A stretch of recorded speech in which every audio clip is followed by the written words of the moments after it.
British Home Secretary has been speaking to Parliament about the latest case of nerve agent poisoning in southern England. Sajid Javid is demanding answers from Russia after a British couple was poisoned in the same way as a former Russian spy and his daughter in March.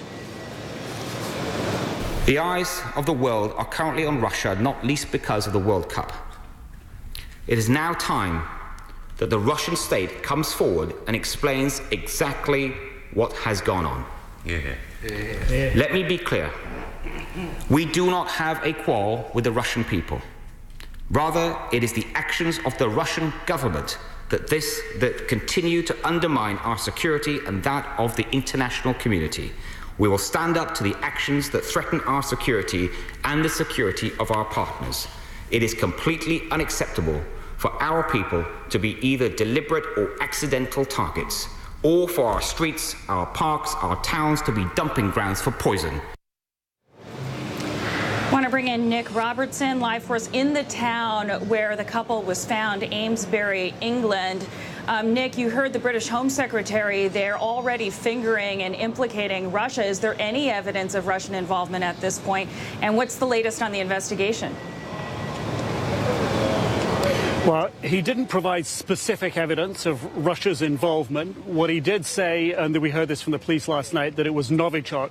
Critically for the people in Amesbury and Salisbury who are currently affected because several areas are still under current police investigation. Indeed, the property behind me where the two people were taken to hospital from Saturday, we've just seen the police allowing through the barrier behind me, allowing a large van and trailer to go in there. Not clear what that equipment that vehicle was containing, but that's now gone onto the site where the two were taken most ill before they were removed by ambulance to hospital.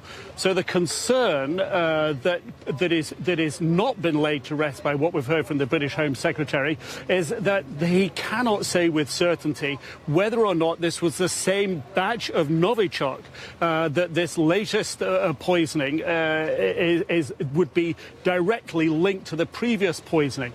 He is able to say it's Novichok, but he cannot say if it's the same batch. If he was able to say it was the same batch, then that would implicate the main line of what appears to be the main line of investigation at the moment, that somehow something during the cleanup operation after the Skripals were poisoned back in March got left out on the streets. What we're hearing from the British Prime Minister right now, while she's travelling in Germany, meeting with the German Chancellor Angela Merkel, she has been talking about her sympathy and support for the victims this time, but also support for the community, because the community here deeply concerned that they may still be in danger, that the tidy-up, clean-up operation back in March may not have been thorough enough. This is how the Prime Minister addressed that. Of course, my thoughts are with the people of Wiltshire, following the fact that we have seen two people this week again affected by this nerve agent. To see two more people exposed to the Novichok in the UK is obviously deeply disturbing, and the police, I know, will be leaving no stone unturned in their investigation in relation to what has happened. So those two latest victims remain in critical condition in hospital. The investigation continues. 5 sites at the moment under police investigation, and the police have advised anyone who visited any of those 5 sites from late Friday evening until Saturday afternoon to wash their clothes, clean mobile phones, bags, anything that they may have had in their hands, glasses, for example, to essentially, as a precaution, make sure that that if they were in those areas, then they have proceeded to make sure that their clothes and possessions have been washed thoroughly. The police are saying that they can't say that there is zero risk, but they are saying that it is only a very small risk at this time to the public. Okay, Nick Robertson with the latest from Amesbury, England. Thank you, Nick.